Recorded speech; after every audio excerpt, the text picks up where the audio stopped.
안녕하십니까.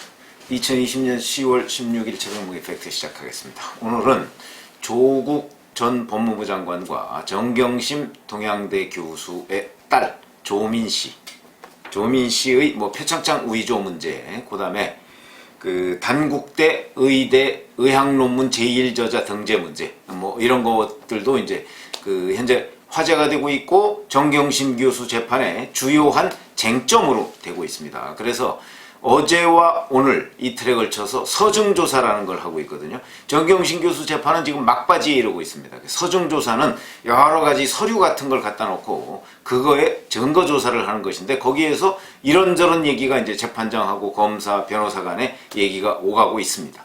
그 내용 중에 하나를 소개시켜드리고, 그 다음에 또 하나는 그럼 정경심 교수 재판은 최종 선고가 언제쯤 내려질 것이냐, 이런 부분을 말씀을 드리겠습니다. 우선 어제와 오늘 서증조사를 하게 된 것이고요. 이게 32차 공판입니다. 그러니까 지금까지 정경심 교수의 재판은 32차례 열렸고, 그리고 예고된 바로는 11월 5일 날 최종 변론을 하겠다. 이게 흔히 우리가 얘기하는 결심입니다. 결심. 최종 변론을 하는데 양측, 그러니까 검사 측과 변호사가 3시간씩, 각 3시간씩 그 최종 변론을 하라. 이렇게 지금 재판장이 예고를 해놓은 상태고요. 이렇게 되면 선고는 언제쯤 내려지느냐. 그거는 최종 변론을 한 11월 5일 그 당일날 끝나는 지점에 최종 선고는 언제 하겠다. 이런 식으로 판사가 얘기를 합니다. 그러면 그게 최종 선고일이 되는 것이죠. 11월 5일 날 결심을 하면 대개의 경우 결심부터 최종 선고를 할 때까지 좀 들쭉날쭉이긴 합니다만은 한 달 내지 한 달 보름 정도, 요 정도가 걸리는 게 일반적입니다.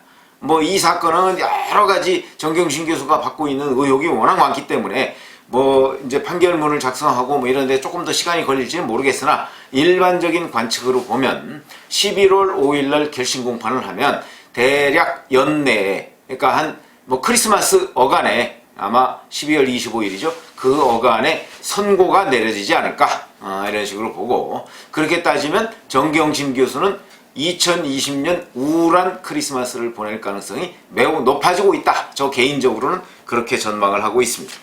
사실은 이 문제가 처음 시작된 게 단국대 의대 의학논문 제1저자, 여기서부터 문제가 됐던 겁니다. 이게 뭐냐면 2007년이죠. 2007년, 지금부터 13년 전인데, 이때 한영 외국어 고등학교입니다. 무슨 과학고 이런 게 아닙니다. 외국어 고등학교입니다. 거기에 1학년이던 정경심 교수 딸 조민이 2주간 체험 활동을 단국대 의과학연구소에서 합니다. 이거부터가 우선 좀 모양이 잘 안 맞죠? 외국어 고등학교 고등학교 1학년 학생이 대학 의과학연구소, 의대 연구소에서 체험 활동, 인턴 활동을 했다?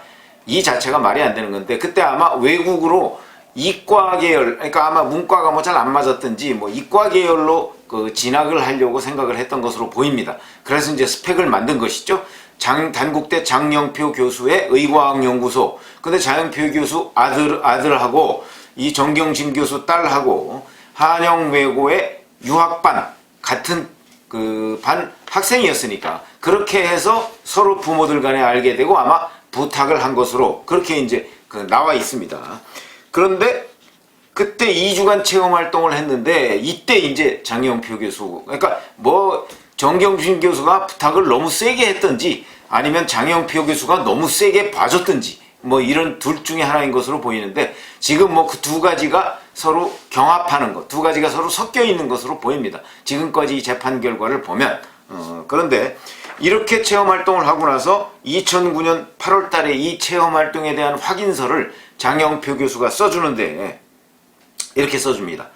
정경심 교수의 딸 조민이 유전자 관련한 이론 강의를 들었고, 그리고 환자 검체를 이용해서 실습을 했다. 이런 식으로 확인서를 써줬고요. 거기에 보면 이런 식으로 되어 있습니다. 이 연구가 신생아 뇌 손상에서 이노스 효소의 이노스라고 읽는지 뭐라고 읽는지도 잘 모르겠습니다. 이노스 효소의 유전자 다형성에 관한 연구. 아마 저도 지금 이 연구 제목을 논문 제목을 봐도 이게 무슨 소리인지 제가 우선 이노스라고 E하고 N자 저 대물자하고 OS인데 이걸 에노스라고 읽어야 되는 건지 뭐라는지 잘 모르겠는데 이런 효소의 유전자 다형성이라는 게 아마 많이 형성이 된다 뭐 이런 뜻으로 보이는데 제가 지금 이걸 봐도 무슨 뜻인지조차 이 논문 제목을 이해하지 못하는데 고등학교 1학년 외국어고 학생이 이 논문 제목이나 제대로 알았을까요? 몰랐겠죠. 알았다면 아마 향후 노벨상 후보감이라고 저는 생각을 합니다. 그런데 여기에 이 논문의 제1저자가 됐다. 첫 번째 가장 많은 기여를 한 저자가 됐다. 그것도 2주간 체험활동을 하고 나서 이 문제의 진위는 제가 보기에는 처음에 이 논문이 딱 나타났고 거기에 외국어고 1학년 학생이 제1저자 이때부터 저는 판정은 끝났다 이렇게 봅니다. 이게 이제 병리학회 한국 병리학회지에 실렸는데 그때부터 논문 제1저자가 고등학교 1학년 외국어고 1학년 학생이라고 아이고 그러면 그 논문은 끝났다. 저는 그렇게 보는데 이런 문제로부터 시작된 정경심 교수의 뭐 여러 가지 위조와 관련한 재판이 무려 32차례까지 있었다. 어찌 보면 이런 재판 자체가 무의미했던 것 아닌가 저는 이런 생각도 드는데 어찌됐든 간에 또 법적인 문제는 뭐 조금 또 다를 수가 있습니다. 그러니까 뭐 그건 최종적인 결론을 한번 보도록 하고요. 여하튼 이런 데에 제1저자가 됐다. 그래서 이 제1저자가 지나친 거냐 아니면 합당한 거냐 이 논쟁은 저는 끝났다고 보는데 지나친 거냐 아니면 완전히 허무맹랑한 거냐 이 사이에서 저는 논쟁에 초점이 있다 이렇게 봅니다. 근데 4월 29일 날 장영표 교수가 법정에 증인으로 나와서 이렇게 얘기했어요. 어느 정도 부풀려져 있는 것은 사실이다. 본인이 그렇게 증언을 했습니다.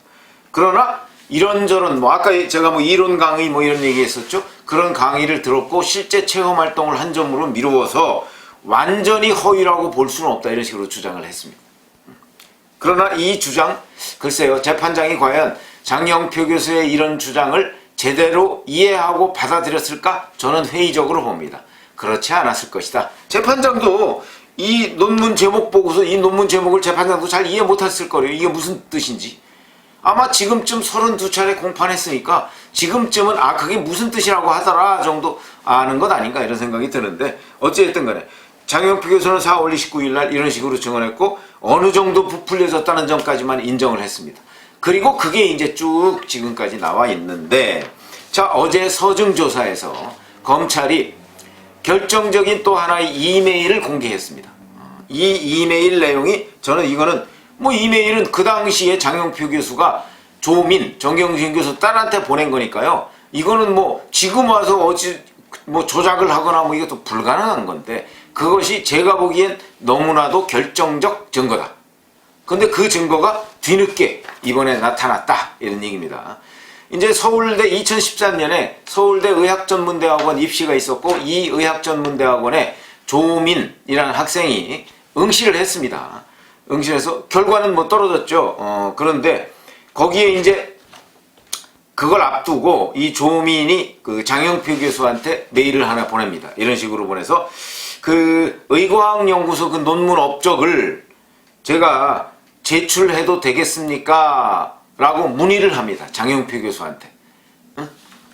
그러니까 이거 문의부터가 이상하죠. 사실은 조민 학생이 제대로 된 기여를 했고 그 기여 정도에 따라서 자기가 논문의 제1저자로 등재가 됐다면 물어볼 필요도 없는 것 아닙니까?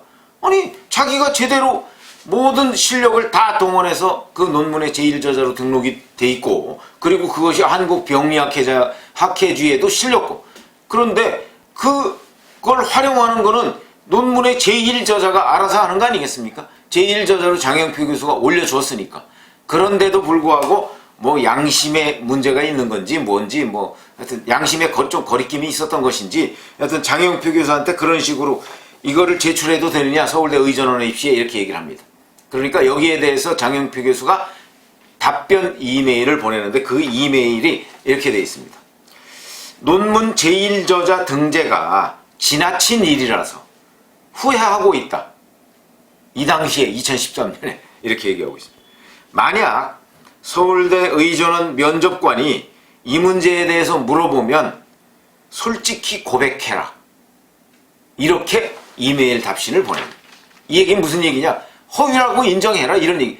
그러면 만약에 진짜 이걸 물어본다면 너는 떨어지는 길을 택하라. 뭐 결국 이런 얘기하고 같은 얘기 아니겠습니까? 저는 이 이메일은 조작이 있을 수 없으니까 이 이메일에 바로 단국대 의과학연구소 논문의 제1저자인 논란, 이 논란은 이 이메일 하나로 완전히 끝났다 이렇게 봅니다.